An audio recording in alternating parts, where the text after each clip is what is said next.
Welcome to Boomhauer 69's channel, and today Boomhauer is going to talk about his horseless carriage idea. I talked about in a previous video how I would like to build a horseless carriage, and I took some pictures from Google, and I want to show y'all what I'm thinking would be cool to build as a horseless carriage if I could build one of my own design. Now these are already manufactured horseless carriages from the 1900s. There's a Model T and some things here in a Cadillac as well. But when I think of horseless carriages,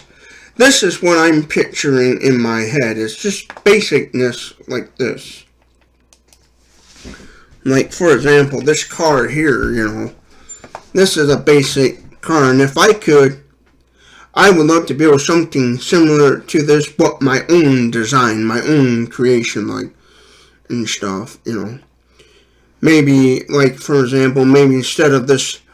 front hood with a motor, instead of it being round, maybe make it like a square, like a box or something, make it rectangular, squared, more than like a roundness or something, and what I would like to do, this is a design basicness, and here's a Cadillac as well that is neat, just your basic what was considered normal size in the 1900s for a horseless carriage. I wouldn't build these little Shriner go-kart thingies. I would build actually a full size like these right here. This one, I'd love to build a low to the ground size like that, normal height of this Cadillac here and stuff, and then again I thought this was really neat, and I would use, when it comes to tires, I would use a standard kind of bicycle tire type, spoke wheel type tire, a basic one, maybe it's maybe a standard motorcycle tire possibly, or something, something basic where if I could make this into a business and build these and have a factory and build them and sell them to people and stuff, I would do a general tire size where they wouldn't be trying to call up the company and getting some person online saying, yeah, my tire blew and I need this and this, and I wouldn't make no fancy special design tire size. That would be a generic standard, something off the shelf kind of part and stuff. And I always like these ones too as well. There's another picture and stuff. And what I would do is these right here, I would make the basic model, and then a middle model, and then your high-end model. The high-end model would be a fully closed-in, hard shell type, from the later 1900s and early 20s type kind of car, and that would be the creme de la creme model, And then I would build here a basic model, these would, if I built something like that, I would make it a budget basic model where all you would have is on here is just, your headlights, your turn signal lights, and stuff you need, and of course the old style lap belt, seat belts and stuff, and a canopy. I would actually include a canopy as well, and then the basic model, if I build a basic model, it would have also a DC power port where somebody can plug in one of those USB adapters and charge up a cell phone or stuff, kind of basic small DC stuff, 12 volt DC stuff. And there's another one that kind of caught my eye, that I thought was neat, and what I liked about this one, it kind of has a little body truck thingy, and and I would these basic models here, I would just build a basic one, and then maybe the creme de la creme model would have some area for storage, and there's a Model T and stuff, and the high-end model would just be something that would come with a radio, you'd have your DC port, and then you'd have a radio and some maybe a little fan or something, and some kind of more fancier features and stuff, The high-end model would be a hard shell 1900s car, and it would have a little dome light, a radio, and some basic little things, you know. And again, this car kind of caught my eye and stuff, and these are just generally kind of the ideas, the rough idea for a horseless carriage I have in my head, and what I'm kind of thinking and leaning towards. Like this one, I really thought this would be neat, you know, if I could build something like that and put headlights on the front of it and brake lights on the back and some turn signal lights on it, and then maybe a little DC port on it, and a seat belts, of course, and then I would also add on basic model, of course, a little speedometer so you can see how fast you're going, and just the basicness, like, you know. Because I would build the horseless carriage, but it would have a few little modern day features, like definitely some good breakage. I'd figure out how to add a good brake system on it where you wouldn't have those crappy 1900 brakes, you know. But generally, the car would just look like something that came from the 1900s, but it'd have a few little additives, like, again, headlights, brake lights, turn signal lights, and maybe a DC power port so one can plug in their phones and charge them up, and then they would have, of course, media using their smartphones. But again, now this is actually the car, a picture of the car that was used in Chitty Chitty Bang Bang by Truly Scrumptious, but the Humbler 8, well, one that looks like it, but because she had a Humbler 8, and this is what a Humbler 8 looks like. And again, this is what I'd build something similar to this, and if I did something like this, I would, this one here, if I built something like this, I'd make it like a high-end model where it would have a radio installed on it, and then, you know, and stuff. And one of the things I would do, like, people ask me, well, because when it comes to motor-wise, on horseless carriage, starting out, I wouldn't really try to build my own motor design. That would be later on if I made this, if I was able to make this a successful business and build the idea and have a group of people and we started to make money. Then I'd maybe look into building my own sort of small engine for these. But like a lot of these cars, what I would probably do is, for the motor wise, I'd just get a hold of a standard small engine motor company and put like a small, like some sort of lawnmower engine on them to run them. But on the front, like instead of a hand crank, I would just simply on the front have it set up where the pull cord would be in the front, and you would have a key kill switch, you know, where you just turn the key kill switch on and then pull the rip cord, and then when you're done you just turn the key off, of course, to shut the motor off, and everything would be basic, you know, like the basic models. Is again like these ones right here with the little steering handle, I call them a joystick. I don't know, like joystick like a video game controller. I just always call them a joystick steering. I don't know what they actually call that kind of steering, I forgot. But on a basic model, what I would do here is I would have, of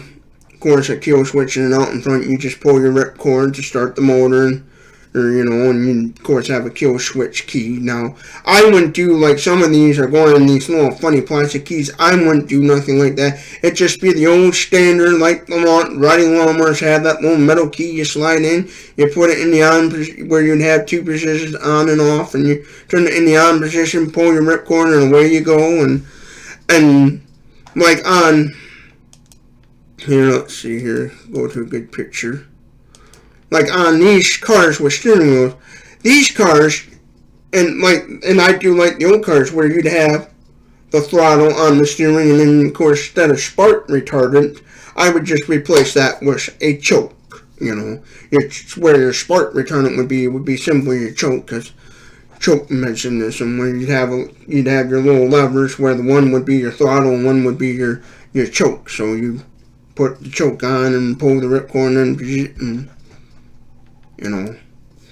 and that's what I do. And then on these basic models, of course, I do the same with them, you know, add a little choke switch somewhere on front. And I'd also add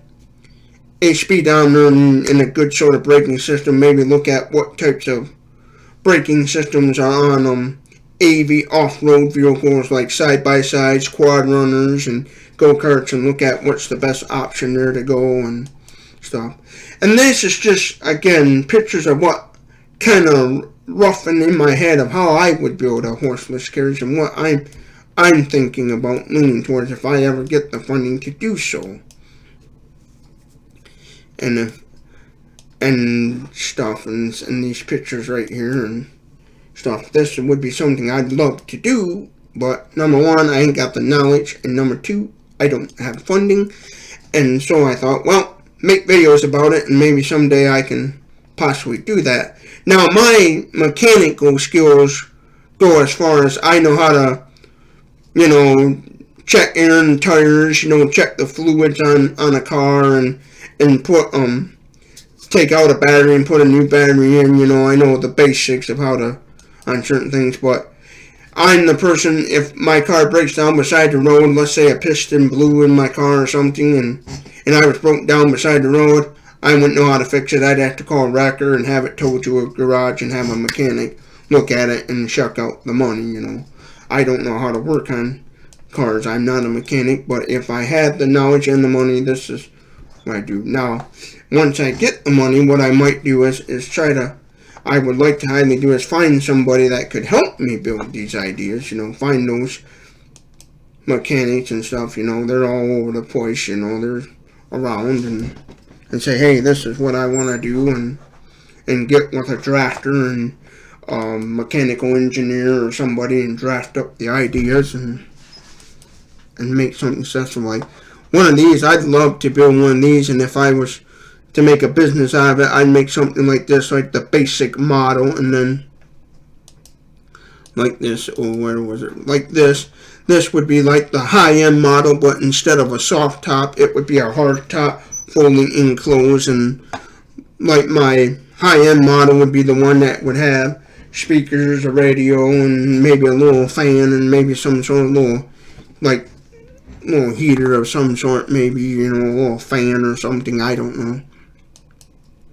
It would all determine, like your basic. And when it comes to like a basic radio, like a high-end model with a basic modern-day radio, it would be just your basic off-the-shelf, like Walmart special one, with where you have a couple speakers up front and maybe two in the back, or maybe just a couple up front and basic. And then if somebody, like, let's say somebody was to order one of these, yeah, like the basic model, like these, I would build into like a little basic model with a little canopy and something, and a basic model, and it would have like your normal cars have, headlights, brake lights, turn signal lights, and a little tooting horn,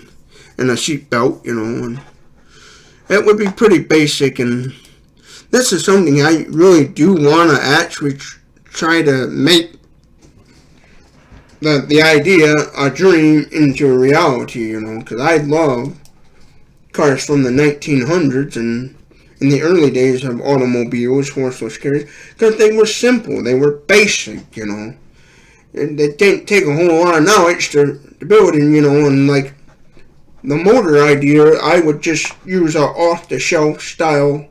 small engine to power these sort of vehicles, like maybe get like something like maybe like a 12 horsepower small engine or something, or whatever, something off the shelf, and put it under the hood. And then once later on down the line I was able to make it a successful business, then I'd maybe look into, okay, I designed this car and body and stuff, now let's design our own engine and make it successful, and design our own engine and transmission stuff. And again, like on these like basic, say like these basic models here, you just have on all of them, they would just be basic transmission, you'd have your reverse, forward, and neutral park, you wouldn't have like a lot of off-road vehicles have. They just have, you wouldn't have all this crapola and stuff, and it'd be single. But now, when it comes to like making something like this where it would actually be street legal, that again, I wouldn't know how to go about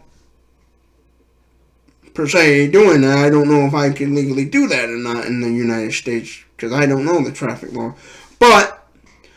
I would at least try to get it to where it would be at least, off-road standards where you could, or maybe look into the laws and say, hey, let me and come and stuff, I wouldn't know. But I think it would be cool to create my own horseless carriage design anyways, And if I couldn't make it a business and I was successful in making one, hey, it'd be better than nothing. But I would love to be like, Steve Jobs, have money and the people to help me, I'd love to have the people and stuff out there. And that's why I'm making this YouTube video, because maybe someone might come along and see this and know ways, I do plan on in the near future maybe setting up some, like some people will on YouTube set up PayPal accounts, maybe sometime down the line set up a PayPal account or something where people can donate money to the channel to maybe help me get some of these ideas off the ground. I don't know, But yeah, once I know with the YouTube, and once I'm successful at making ad revenue with YouTube and stuff, I am going to use money to save up towards this idea and also other ideas as well, and make it somewhere down the line successful. Now, is this like a top priority thing? Oh, I gotta build it right. No, I got some other things in my life right now, like helping that church out next door. That's more of a priority than this per se. This is when I get to a certain point and I know I can do it, But I do want to do this idea and get it out of my head, make it a reality where people say, wow, that guy knows exactly what he's doing. Because, yeah, these pictures here I'm showing you is just the rough idea of what I'm thinking about when it comes to building a car and horseless carriage, and I would love to do that. This is just what I'm picturing in my head, what I'm thinking, and, okay, these pictures here, how could I make something like that, but make it my own design, my own creation, where I could, basically, if I could travel back in the 1900s if I had a time machine and sell it on the market and not, copyright anybody or anything, so, yeah. But yeah, if you like more of these videos, feel free to subscribe to my channel, because again, I'm going to be doing all sorts of content, so check out my channel, look at my videos. I got a ton of stuff. I even did just recently a video about walking on the nature trail and talking about my local nature trail and stuff as well, and I'm going to be doing more kind of traveling videos as well, and more of these videos later on down the line. And if I do get this idea off the ground, you people are going to know about it. Trust me. I would love to make this a business idea if I could, but, I'm no fortune teller or anything like that. I can't read the future, so I don't know, but hope you all have a good day. Thank you for watching again. Like, subscribe, comment below your thoughts on this video, whatever you like, and hope